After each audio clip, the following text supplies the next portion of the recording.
ইল্লাল্লাহু মুহাম্মাদুর রাসূলুল্লাহ সাল্লাল্লাহু আলাইহি ওয়াসাল্লাম।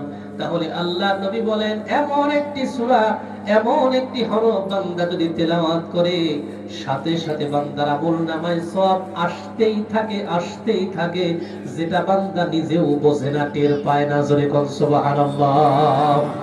আমি গুরুত্বপূর্ণ একটা আলোচনার দিকে যাচ্ছি, শুধু ভূমিকা স্বরূপ টানতেছি যে কিয়ামতের ময়দানে যে টাকা দরকার, দুনিয়ার যেমন টাকা কিয়ামতের ময়দানেও টাকা লাগবে। দুনিয়ার টাকা হলো বাংলাদেশের টাকা, আমেরিকায় ডলার, আবার ইউরোপে অথবা সৌদি আরবে রিয়াল। আর এই মাটির নিচে গেলে টাকার পরিবর্তন হবে, টাকার নাম হয়ে যাবে নেকি। এই কারণে কিয়ামতের ময়দানে নেকি নামক টাকা ছাড়া কারো জান্নাত পাওয়া যাবে না। দুনিয়ার একটা ফ্ল্যাট কিনতে গেলে যদি 60 লক্ষ 70 লক্ষ টাকা লাগে, 1 কোটি টাকা লাগে, দুনিয়ার একটা ফ্ল্যাট মাত্র কয়েক ইঞ্চি জায়গা, এটার জন্য যদি কোটি টাকা লাগে, আল্লাহর জান্নাত কি ফ্ল্যাটের চাইতে কম দামি নাকি? জোরে বলেন। আরে আমি নিজে অনেক দিন থেকে খুঁজতেছি, মসজিদের ইমামতি করে আর মানুষ কয় টাকা রাখতে পারে, থাকে নাকি বলেন?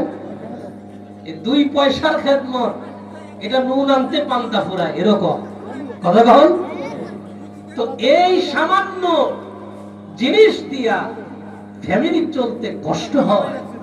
ফ্ল্যাট বানাবো তো দূরের কথা, বহুদিন থেকে একটু মাদ্রাসার জন্য জায়গা খুঁজতেছি, অল্প দামে খুঁজে পাই না। কারণ ওই লক্ষ লক্ষ টাকা তো আমার নাই, তাই জায়গা খুঁজে পাই না।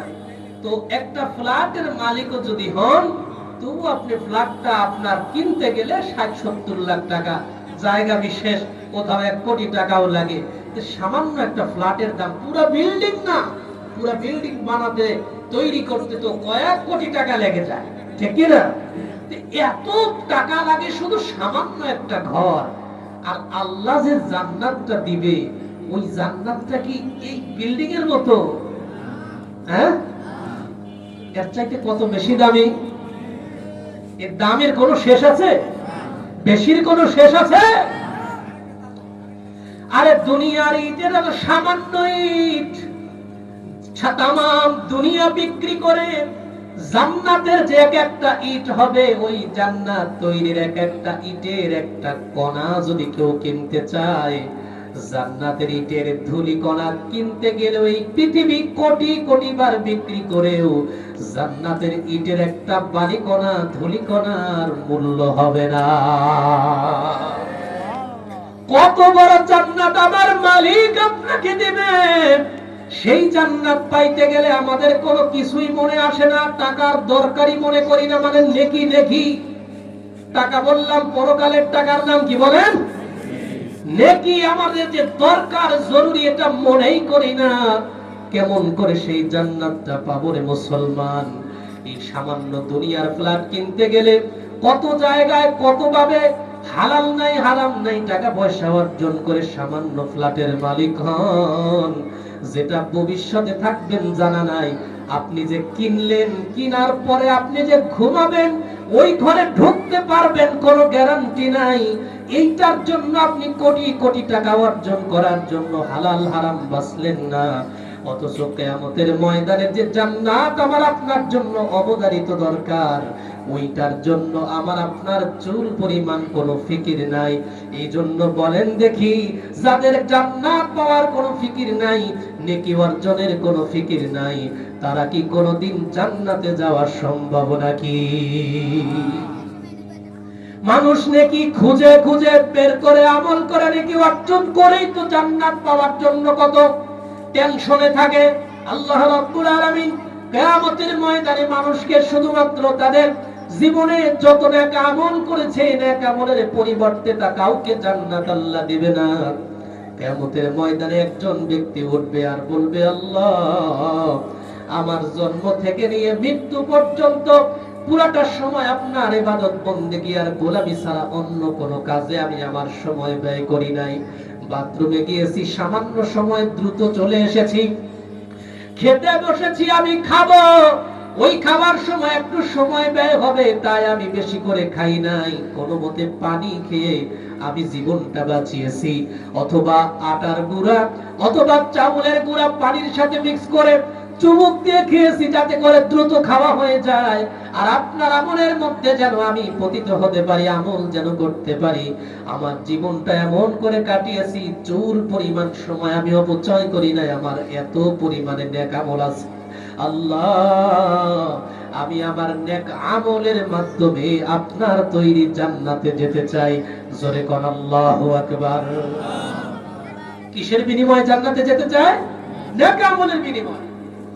হাদিস সাক্ষী আল্লাহ নবী সাল্লাল্লাহু আলাইহি ওয়াসাল্লাম বলেন, কিয়ামতের ময়দানে ওই ব্যক্তিকে আমার রব ডাক দিয়ে বলবে, তুমি আমার দয়ায় জান্নাতে যাবা না নেক আমল দিয়ে জান্নাতে যাবা? বলে, হ্যাঁ ইয়া রাসূলুল্লাহ, আমার জীবনে কোনো সময় তো আমি অন্যায় কাজে ব্যয় করি নাই, আমি নেক আমল দিয়ে জান্নাতে যেতে চাই। আল্লাহ বলবে, ও ফেরেশতা, আমার এই বান্দাটাকে একটু জাহান্নামের কিনারা দিয়ে একটু ঘুরে নিয়ে এসো। জোরে কোন সুবহানাল্লাহ। আল্লাহর ফেরেশতা তাকে ধরে নিয়ে যাবেন, চলো একটু ঘুরে আসি। দুনিয়ার মানুষ যেমন মেহমান বাড়িতে গেলে 24 ঘন্টা মেহমান বাড়িতে থাকে না, মনে মনে ভাবে অনেক দিন পর্যন্ত অনেক অনেক দূর থেকে এসেছি, একটুখানি ঘোরাঘুরি আশেপাশে দেখি কেমন লাগে, জায়গাগুলো দেখি।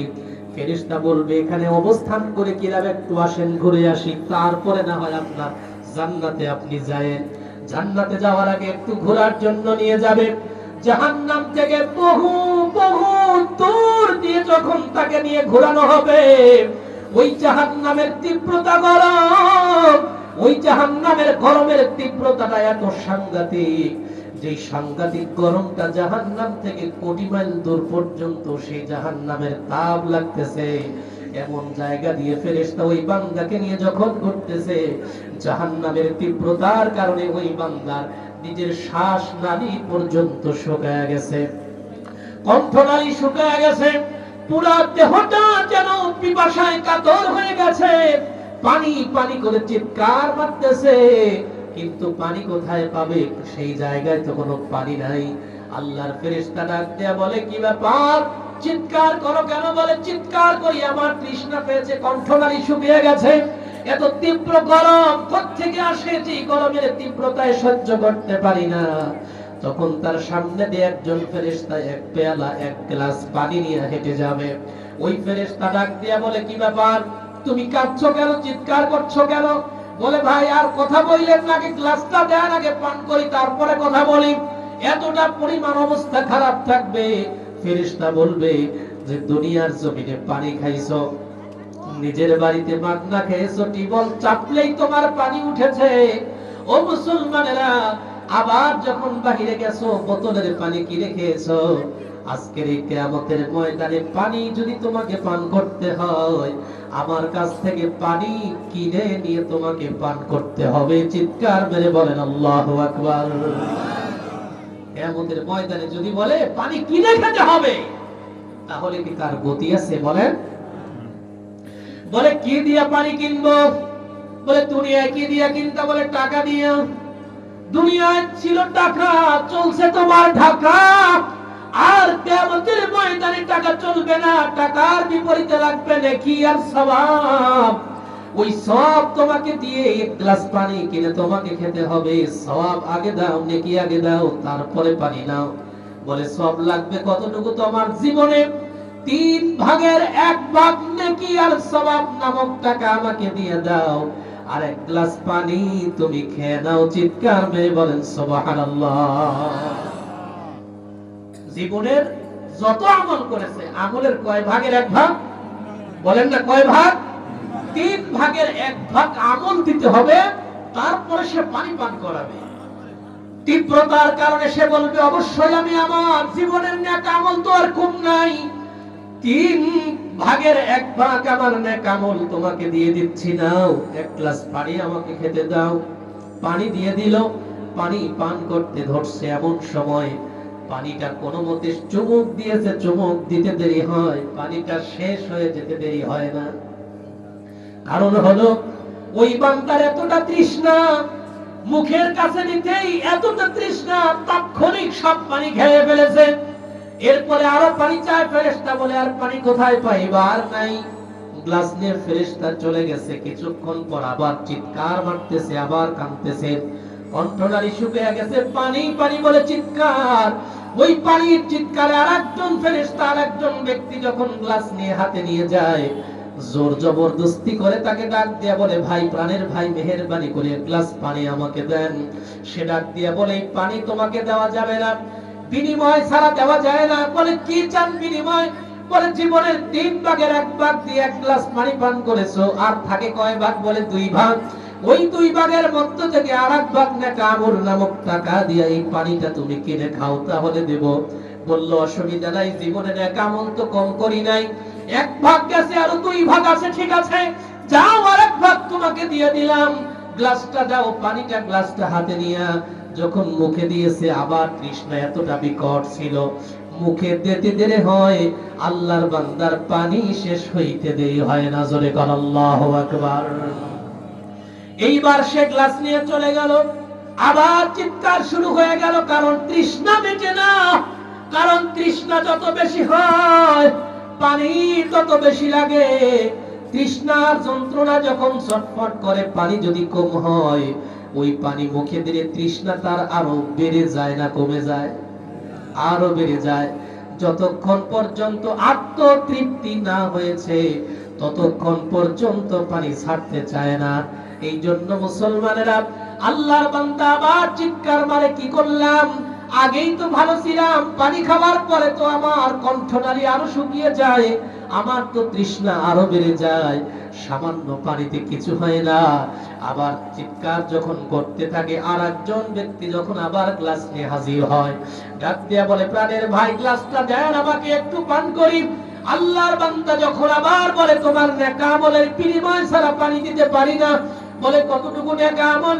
3 ভাগের 2 ভাগ দিয়ে ফেলেছো, মাত্র 1 ভাগ, সেটুকু দিয়ে দাও, তারপরে তোমাকে পানি দেবো, এছাড়া পানি দেব না। জিন্দেগির 3 ভাগের 3 ভাগ পানির মধ্যে খরচ করে দিল, 1 গ্লাস পানি নিয়ে পান করলো, 3 ভাগ আমল দিয়ে দিল। বলেন তো মোট কয় গ্লাস পানি পান করলো? 3 গ্লাস পানি পান করলো। তৃষ্ণা আরো বেড়ে গেল। জোরে কর আল্লাহু আকবার। এইবার আল্লাহর বান্দা সিজদায় পড়ে যায় আর বলে, আল্লাহ, আমি বুঝতে পেরেছি, আমি বুঝতে পেরেছি, তুমি যে শুরুতেই বলেছিলে আমার দয়ার মায়া দিয়ে তোমার জান্নাত দিলাম, জান্নাতে যাও। আল্লাহ, তোমার ওই কথাটাই সঠিক ছিল। আমার জীবনের নেক আমলের বড়াই করে তোমার কাছে আমি আমার নেক আমলের বিনিময়ে জান্নাত চেয়েছি। আল্লাহ, আজকে 3 গ্লাস পানি খাইতে খাইতে আমার জিন্দেগির নেক আমল শেষ।